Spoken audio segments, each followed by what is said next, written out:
'di ba? Pero grabe po ang social media, talagang maririndi kayo. Hindi normal 'to. Ang kinamatay kasi, hindi ko alam kung puwedeng sabihin 'to 'no, nagpatiwakal sa pressure.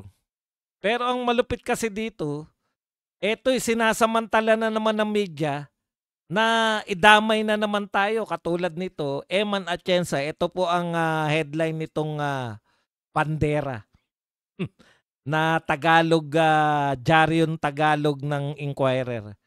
Eman Atienza may death threats mula sa mga DDS. Kita mo yun, parang gustong palabasin ng media na 'to na ang may kasalanan ng ang nangyari kay Atienza, DDS na naman. Lahat na lang DDS. Alam niyo yung kultura niyong mga dilawan, yan na nagpabanban sa mga bata. Bawal sigawan, bawal. Ang tunay na kultura, yung kultura ng mga DDS na sinasabi niyo. Ito ang tunay na mundo.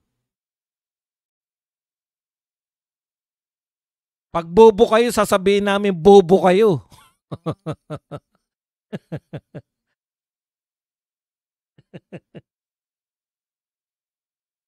Marami po, sana hindi po magtuloy-tuloy yung ganitong trend, no? Kasi matatatag po ang mga Pilipino eh.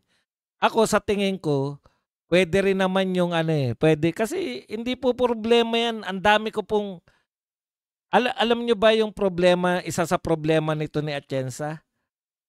Yung sinasabi niya na yung pinoproblema niya yung ganda niya, yung itsura niya. Yan ba pangit pa sa inyo yan? Yang itsura ng bata na yan, pangit pa ba yan? Putya, pumunta kayo sa'min, naku. Ngayon po, ang dami na pong pangit na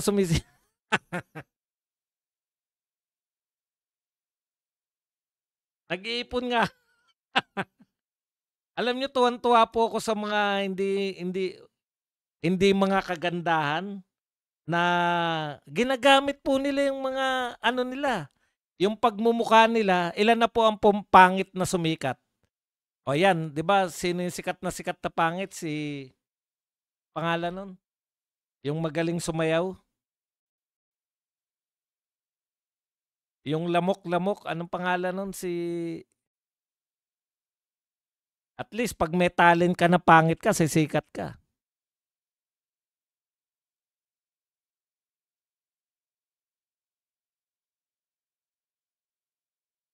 Ang point ko dito, etong mga bata, 19 anyos, nagti-TikTok, sumikat sila, pero hindi po nila kaya yung ano, yung mga laki po sa mahirap, eh. Yun yung problema, eh. Sa mayaman, pinoproblema nito ni Atienza yung itsura niya. Oh. Siguro napapangitan siya kumpara sa mga kapwa niya mayayaman. Pero sa atin po, ilan lang yung gwapo't maganda talaga, 'di ba? Public school tayo eh. Lalo na kung lower section ka, ilan lang po yung magaganda't mga pogi nung araw na mga kaklase natin. Lahat tayo pantay-pantay. Si Wamos. O, 'di ba si Wamos? Maraming sumikat na may talent. Uso na eh. Hindi po sila nasasaktan. Ngayon, ginagamit po nila. Tignan nyo yung pangit na naging pogi. Nalaos. Si Sanderford. Kaya ako, ang tingin ko rito, na-adapt natin yung ano eh, masyado na-adapt natin yung western culture. Dati pa po, tignan nyo yung mga artista natin dati. Ugo, Togo, Tugak, Pugak. Pangalan pa lang gusto mo ng batukan eh, di ba? Yun yung mga artista natin eh. Chichay, Aruray, Bentot. Lumaki po tayo ng ganun eh. Yung culture po ng Pilipino, ganun po talaga. May mga ah, may mga pangit, may konting maganda, tapos ang katutak na pangit, sangkaterbang pangit. Yun yung nagpapasaya sa atin. O kaya yung pag-adapt natin dito sa culture ng dayuhan, yan, Ganyan po ang tendency, 'di ba? May termino sila diyan, mental health. O yun, mental health. Sa'tin naman wala naman yang mental health na yan. Pinabababa natin, hindi tuloy nakaka-cope yung mga hindi tuloy wala na silang survival skills tuloy. Kasi lagi natin silang inaamo-amo, eh. "Ma'am, binubully ako." Putya, pati yung salitang binubully. Eh, bubulihin, eh, talaga naman saliwa mata mo. Tinatawag kang banlag. Ngayon ang nagkaroon ng power yung 'di ba 'pag ikaw dokling ka ta's tinawag kang dokling, 'di natanggap mo na yun, wala na yun, eh. Another phase na yun, eh, ng buhay mo. Ang swerte natin kasi yung lahat ng magaganda at pogi nung tayo ay high school, maaga sila nakapag-asawa. O tayo nakatapos ng pag-aaral. Mga ganun ba? Revenge of the nerds.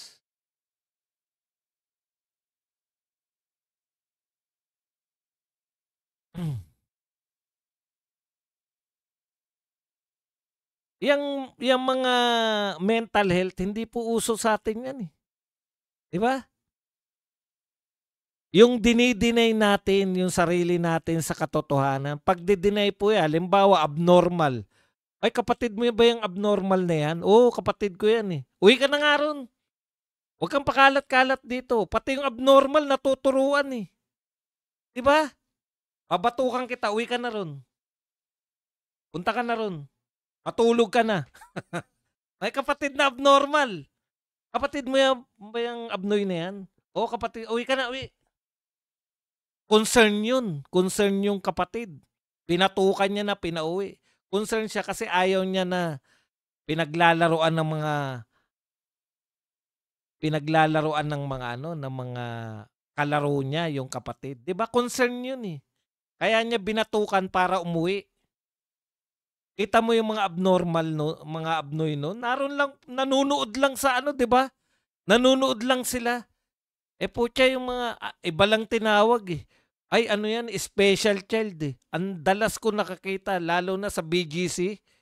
Putya, may biglang nagwawalang bata. Sa isip-isip ko lang, bakit hindi nyo paluin yung bata na yan ng ano? Ano lang, ay, di ka na rito baby, ilalayo lang ni mami. Naku, ang layo na, pero dinig mo, nagwawala. Kahit ba abnoy yan, eh. Pwede mo rin paluin mo yung abnoy, matututo. Putya, yan ang hindi ko pwedeng gawin. Pag wala, eh, tinanggap natin ang lahat, eh. Tinatanggap natin, ang tawag natin sa bobo, ano? Slow learner. Puta bo. Sa atin, nakaka-cope up yung bobo. Nung panahon namin, alam niyang bobo siya. Kaya, anong pinasok? Vocational. Eh putya, ngayon, hindi mo siya pwedeng tawagin bobo, kaya nag-aral pa ng college. Nag-aksaya pa ng pera, pagdating ng college, hindi makapasa-pasa. Ang sakit mo magsalita ba dong? Ganun kasi tayo noon, eh. Ayun, liberals pala ang tawag sa kanila, 'di ba? Liberals sa ibang bansa. Yan yung mga nagpauso ng mga maging mahina ang mga nilalang. Piruin mo, bakla ka.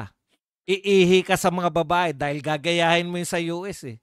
Siyempre, itataboy ka ng janitress. Iiyak ka ngayon.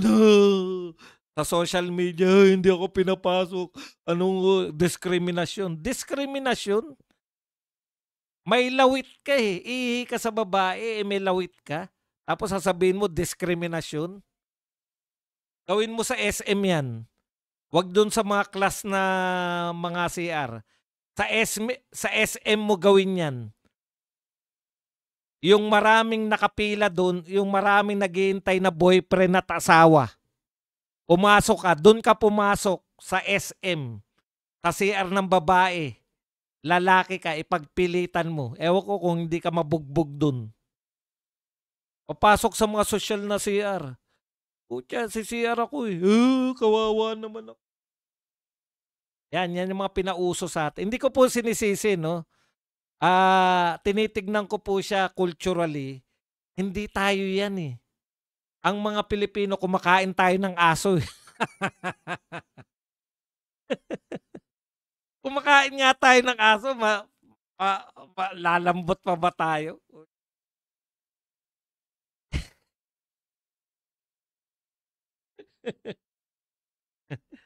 Kaya yan nakikipag-inarte yung mga sosyal na mall, dun po dun halos walang tao dun, eh.